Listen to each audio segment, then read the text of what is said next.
बड़ी विधियाँ हैं, छोटे का वर्णन करता है। और वर्णन करने के बाद कहता क्या है, वरण श्रृंगार न जानो जैस समो तस जगत कुछ न पायो उपमा देव को। मतलब जो हमारे समझ में आता था वो हमें पढ़ने का मन कर दिया, लेकिन हमारे मामले सही ये है कि उसके समान दुनिया में कुछ है ही नहीं जिसको बताऊंगी। अब एक बड़ा प्रश्न उत्पन्न होता है जिसको शुक्ल जी ने उठाया है। सुनता ही राजा का मूर्छाई, तो सुंदर वर्णन हुआ, लंबा वो है, सुनता ही राजा का मूर्छाई जानो लाल। पद्मावती के सौंदर्य को सुनती राजा मूर्छित। अब शुक्ल जी कहते हैं कि मूर्छित होना जो है, यह जो है उसका रूप लोग रूप जो भी है, लेकिन दूसरी पंक्ति जानो लाल सूर्य की लहर है, तो आप लेकिन जब गर्मी होती है और गर्मी में धूप, गर्मी चलते हुए चल के पैदल चल के जब देखें अनुभव करें, ऐसा लगता है शरीर चल सकता है और जल भी जाती है, बहुत बेहोश होकर के गिरती। तो कहते हैं कि ऐसा लगता है जैसे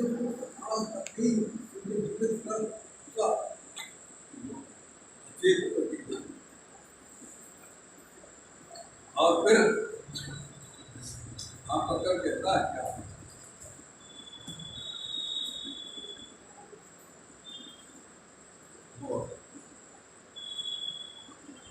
कठिन मरण से प्रेम व्यवस्था।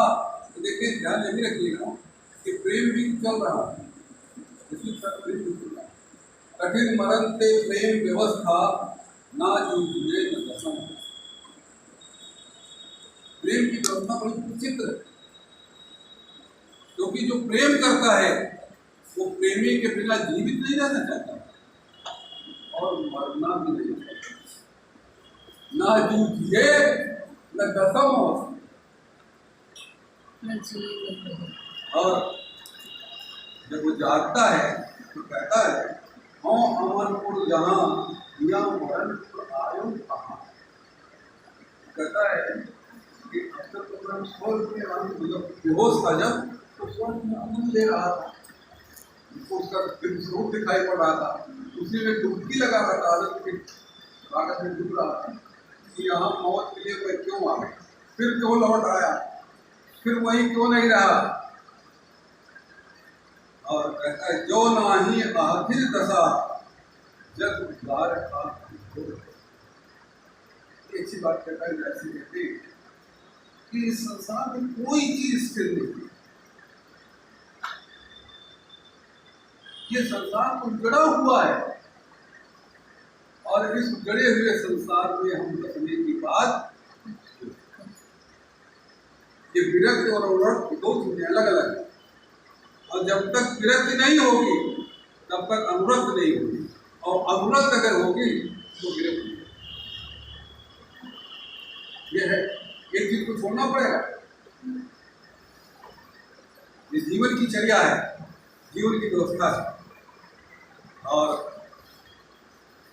गुरु विराज जिंदगी मेला जो सुरदाय नहीं सोई। अब ये गुरु समझ जो किया था कि गुरु जो है वो अपने शिष्य के भीतर विरह की चिंगारी, विरह की बात करता है कि बिना विरह, बिना उसके लिए तड़पे, बिना उसके लिए व्रत किए उसकी प्राप्ति नहीं हो सकती है। जो सुरगाय नहीं, जो उस प्रेम की चिंगारी को प्रज्वलित कर देता है वही शिष्य कहलाने का है। अर्थात शिष्य वही होगा जो प्रेम को जागे। रंगनाथ हो जाकर हाथ वही के नाथ कहे नाथ को घंटे फेरे फिरे। वो कहता है कि मैं तो उसी तरह नाथ हूँ, उसी तरह मैं बना हुआ हूँ और उसी के हाथ में मेरी नाथ। सम्मत अगर जानते हो तो जानवर बैल की नाथ पहनाई जाती है और उसी में रस्सी बांधी जाती है, नाथ खींचा जाता है और बैल जो बोलता है। तो कहता है उसी के हाथ में हमारा है और वो जिधर खींचेगा उधर जाए। अर्थात जिस किसी से हम प्रेम कर रहे हैं वही हमारा रंगना और वो जिधर कहेगा उधर हमको जाना है। तो उसके बाद फिर राजा जो है योगी बन जाता है और योगी बन के 7 समुद्र पार जाता है। 7 समुद्र पार करने के बाद वो मानसरोवर में पहुंचता है। मानसरोवर में पहुंच करके तोता जो है साथ साथ चल रहा है। एक बड़ी अच्छी बात है कि परमाणु की पूरे देश के जो प्रदेश है ना, जगह सबको बड़ी अच्छी तरह से कहता है। तोता कहता है कि देखो कि जो रास्ता जा रहा है ना, ये बाएं वाला रास्ता जो है वो लंका को जाए, अब दाहिने वाला रास्ता तो दाएं वाला रास्ता पकड़ करके लोग मानते हैं। तोता कहता है ऐसा है पद्मावती जो है वो बसंत पंचमी दिन पूजा करती है और वही चलो वही तुम्हारी ये कह करके तोता जो बोला जाता है। पद्मावती जो है वो शिव मंडप में और बस अपने जोगियों के साथ जो है उनका नवरा। अब देखें आप कैसे कब प्यार कहता है कि जब मंडप में पद्मावती जाती है तो सारे देवता बेहोश हो गए, देवता बेहोश हो, क्योंकि पद्मावती सामान्य नहीं है, असामान्य। उसके रूप से वो देख करके सारे देवता बेहोश हो। तो कहती है कि मैं तो इसको मनाने आई थी, मंदिर होकर मिलेगी और यही लोग सो गए तो हमारी बात बहुत दुखित होती है कि मैं तो पूजा करने के लिए आई थी, लेकिन पूजा करूंगी और मुझे ये तो वह जो है पद्मावती जो है फिर एक सखी जो है वो करती है, बाहर निकलती है और बाहर निकलने के नहीं वहाँ है मंदिर में है वो, तो मंदिर में आवाज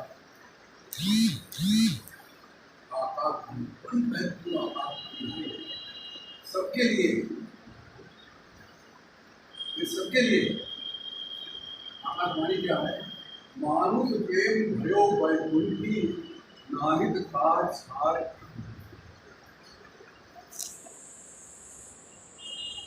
आप देखें कि आपकी जो शरीर है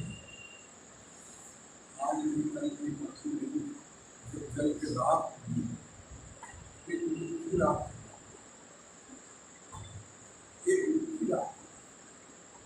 लेकिन मानुष प्रेम भयो, मनुष्य के प्रेम के नाते ये वैकुंठी हो गई। ये शरीर जो है वो वैकुंठ का माध्यम हो गई, स्वयं स्वर्ग की तरह हो गई। क्यों? वो क्या प्रेम, तो प्रेम में ताकत है, क्षमता है, तो वह आपको इस शरीर को वैकुंठी स्वर्ग की तरह स्वर्गिक बना सकती है।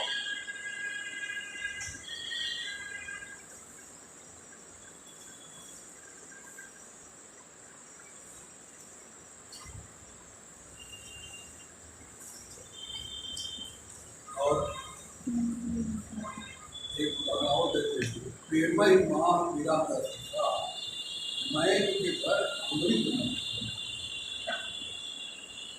दो बातें आकाशवाणी होती है कि प्रेम के भीतर विरह रस,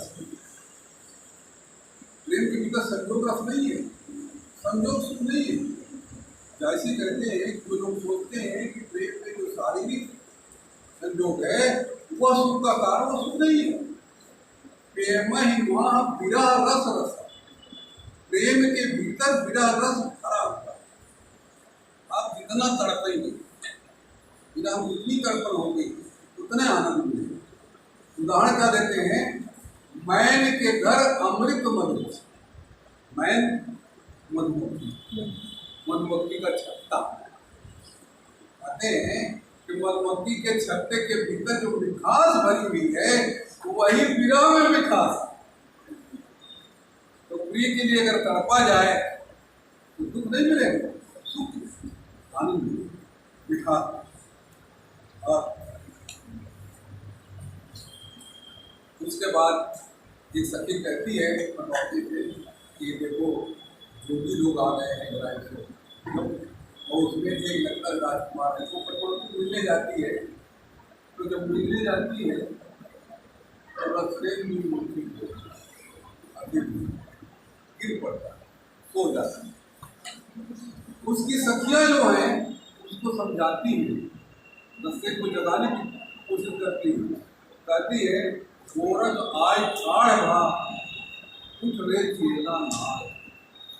तो देखो गोरखनाथ आए गुरु है, उसके रूप में पद्मावती आई नहीं है उसको, लेकिन टूटता नहीं। तब पद्मावती करके क्या करती है, पद्मावती उसको जगाने की कोशिश करती है, पंखा करती है और पद्मावती कहती क्या है, जानत हो अबही कांचा ना वह पीर रंग। मोती जी कहती मैं जान रही हूँ अभी ये प्रेम के रंग में रंगा अभी कच्चा है। या आप सोचिए, कभी प्रेम के रंग में ये कच्चा है, इसको मौका देने की जरूरत नहीं है, अभी कच्चा है। और पल्लू पर लेके जाती है, और रानी पद्मावती सात सरग पर बास,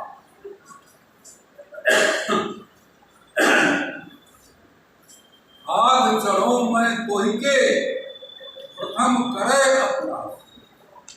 लेके जाती है, ऐसे से नहीं हूँ, साथ में पर मेरा है वहां में रहता और मैं उसके हाथ, देखिए मुहावरा देखें, हाथ चढ़ना, हाथ में आना, उसकी पकड़ में आना। मैं उसके पकड़ में आऊंगी जो अपने को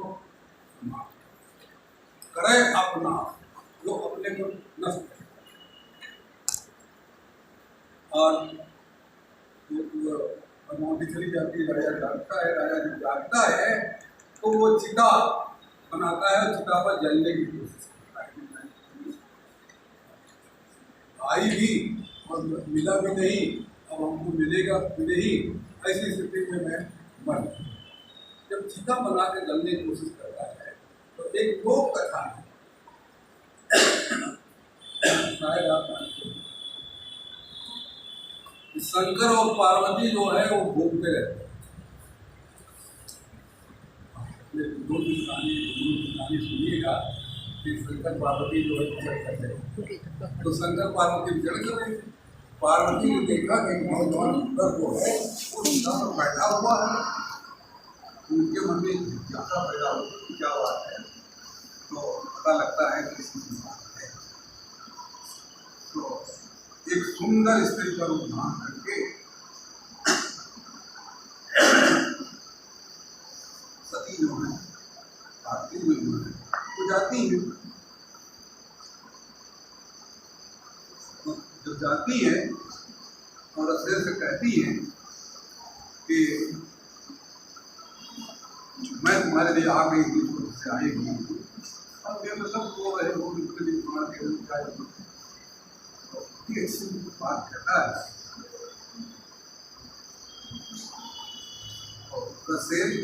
भले रंग आचरण कहता है अपना तुम्हारा रंग बहुत अच्छा, बहुत अच्छा, मैं दूसरा को भाव न पाता, लेकिन मैं किसी दूसरे से बात मेरे को सुंदर हो, ठीक है,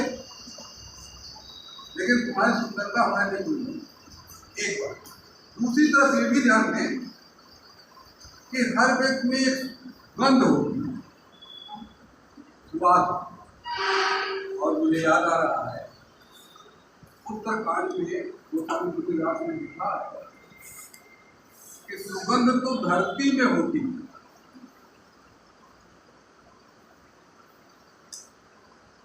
और धरती जो है वो माँ का स्वरूप, तो गंध माँ में होती है। सुगंध जो है वो माँ में, तो जिस किसी के पास है तो कहते हैं कि मुझे कुछ पसंद नहीं है, क्योंकि वो स्वाद गंध नहीं जो पद्मावती में करते, इसलिए तुम्हारा सुंदर को तुमको पसंद नहीं आता और वो चली जाती है। और उसके बाद फिर शंकर जी उनको रास्ता बताते हैं, सिंगलगढ़ में प्रवेश करने का रास्ता बताते हैं। सिंगलगढ़ में प्रवेश करता है और प्रवेश करने के बाद सुबह जो है सिंगलगढ़ के दरवाजे पर राजा के पास पहुंच जाती है। राजा कहता है तो मेरे योगी हैं, लोग जो भी मांग रहे हैं किसी को जाको, तो जो पूछने आता है कि क्या चाहिए आप, राजा कहता है जाकर राजा बहुत दुखित थे। और उसके बाद को बनवाने के लिए हाथी दे, लेकिन हाथी आकर के तो बीच में बड़ी जो है होता है, और यहाँ तक होता है कि लड़ाई योगी लड़ने लगते हैं, राजा लड़ते हैं, योगियों के साथ व्यवहार करने लगते। तो शंकर जी जो है समझौता कराते हैं, और समझौता करने के बाद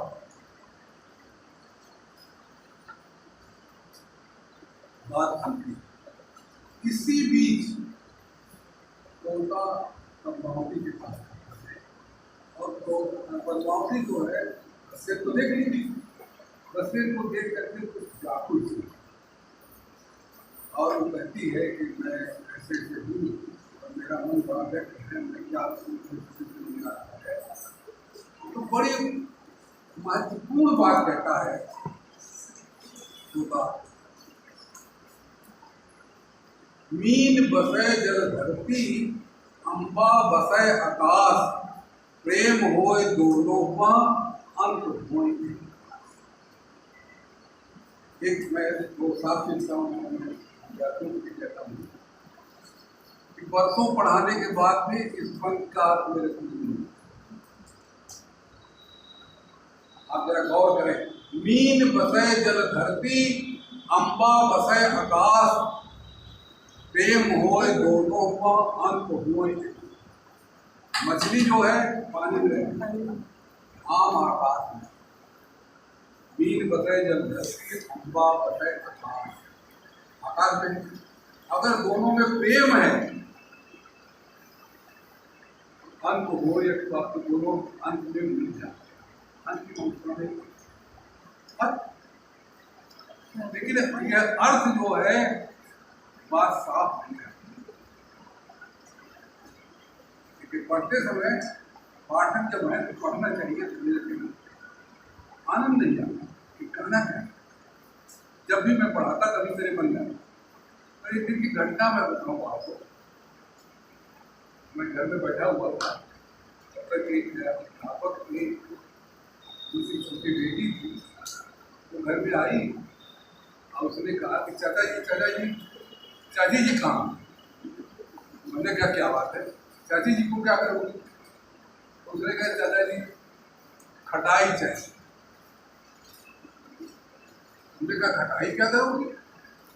उसने कहा कि खटाई मछली में पड़े। उसने कहा कि खटाई मछली में पड़े। मैंने कहा मछली में पड़ेगी। उसने कहा नहीं जानते, मछली में जब खटाई पड़ती है तो उसका स्वाद और बढ़ जाता है।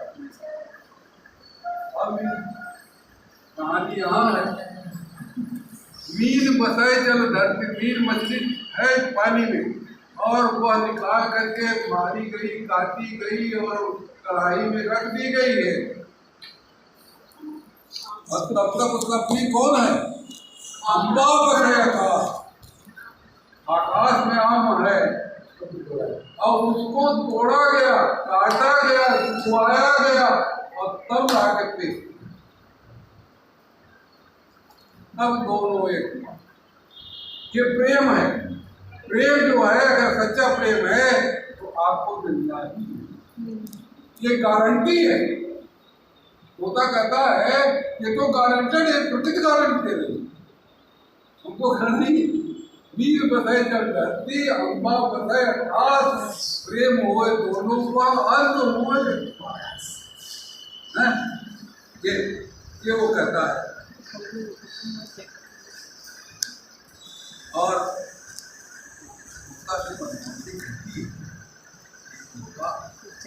जब से मैं देख आई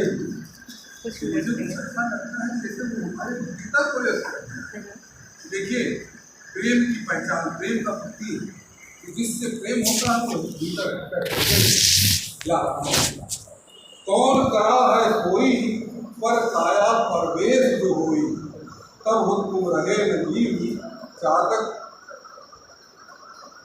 कहे क्यों कहता है। नौकरी कहती है कि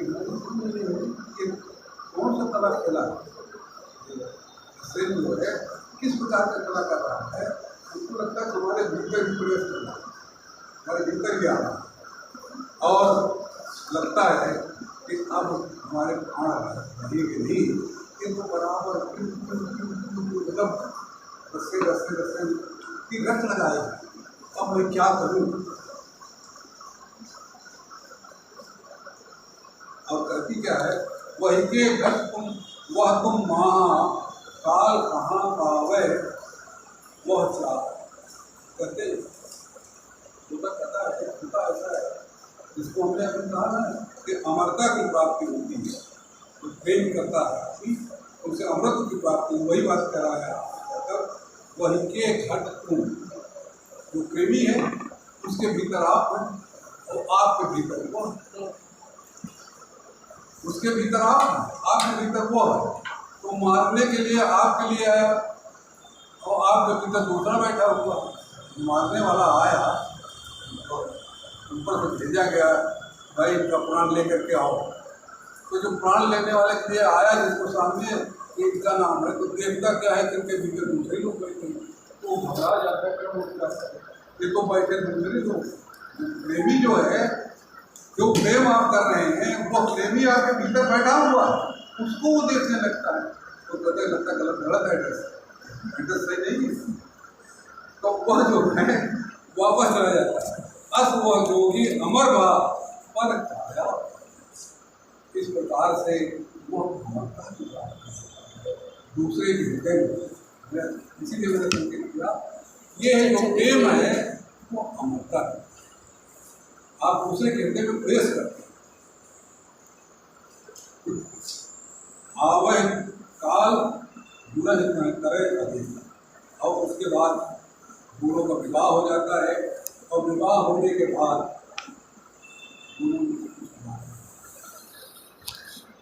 एक बड़ी अच्छी बात शेयर करता है, वो मैं आपके सामने रखना चाहूँगा।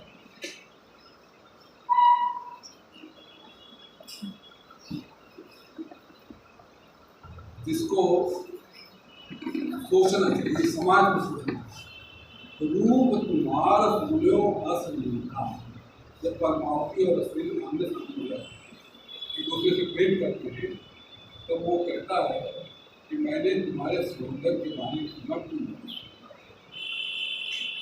लेकिन एक चीज और सुनी, तब मैं विवाह किए हैं। उसी ना जही चढ़ा काहू कर, किसी ने तुम्हारी मांग में टीका चढ़ाया नहीं है, इसीलिए आया। अगर तुम्हारा विवाह हो गया होता तो मैं नहीं, नहीं है। मैं आया इसलिए कि तुम्हारे मांग में टीका चढ़ाने वाला कोई है नहीं, तुम सुंदर हो इसलिए। ये रसेन का चरित्र है, रसेन की विशेषता है। वो कहता है को सोवे को जागे अस वही गयो गुमो प्रगट दूसर। मैं सोते जागते तो सोते जागते तो तुम्हारे बारे में पद्मावती बड़ा अच्छा प्रश्न कहती है। ये बताओ, लोग कहते हैं कि जोगी और भौरा साथ नहीं रहते। जोगी जो है दमका जोगी बहता मामला, जोगी एक जगह स्थिर नहीं रहेगा, आज रहेगा जोगी उसके बाद रहेगा। भौरा भी स्थिर रहेगा, दमका रहता। तो बताओ तुम कि क्यों ऐसा करते, उन पर क्या विश्वास किया जाए। आज वो हमारे पास भाई चल दी, तो वो कहता है,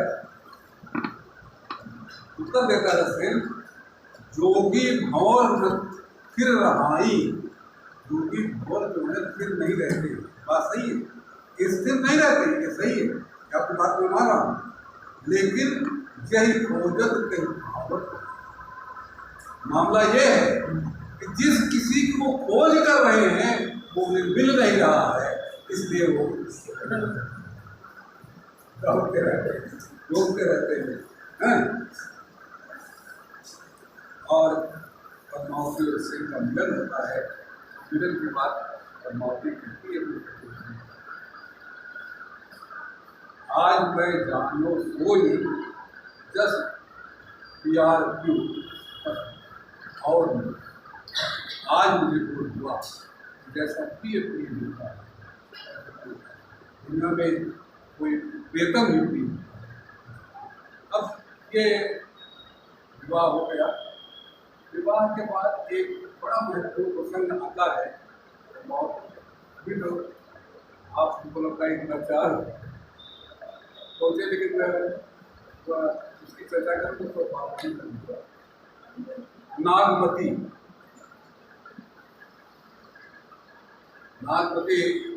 राजा रसेन की प्रथम विवाह होगा, और सभी आचार्यों ने यह स्वीकार किया है कि नागमती का योग वर्णन हिंदी साहित्य में अद्वितीय है। वैसा वर्णन हिंदी साहित्य में किसी ने किया है।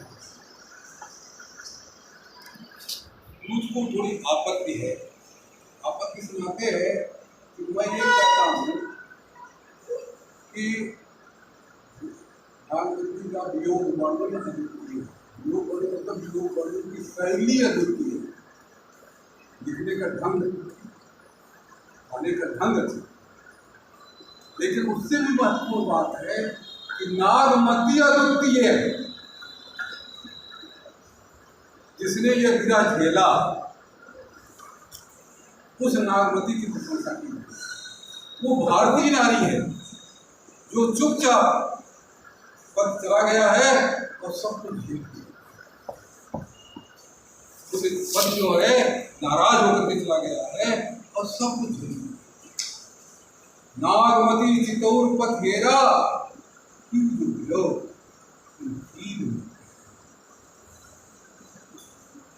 नागमती जो है कहती है, कब कहता है, उस चित्तौड़ पथ को सुबह शाम देखती रहती है, आ जाएगा, आ जाएगा, आ जाएगा, अब आएगा, अब आएगा। नागमती चित्तौड़ पथ घेरा, एकदम गया, क्या करेगा, कैसा मतलब है, चुपचाप खड़ी होकर के। और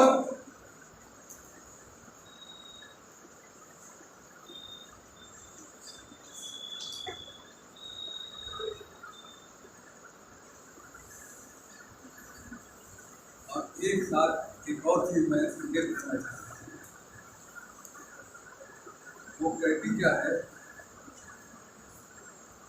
नागर ये जब कहती नागवती चितौड़ पर घेरा क्यों गयो कुर्मी न फेरा, नागर कोई नार बस परा कई मृत्यु मुँह से। मनौती नहीं कहती है हमारा पति जो है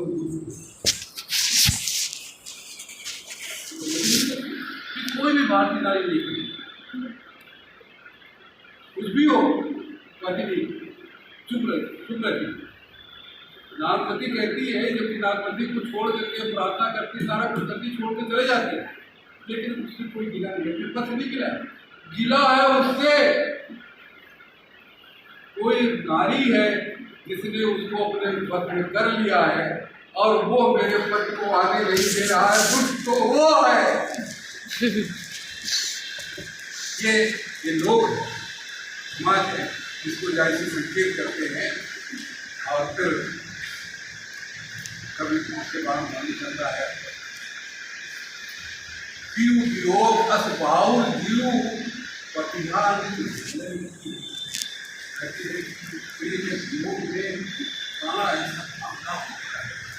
जैसे पीड़ा बोलता वैसे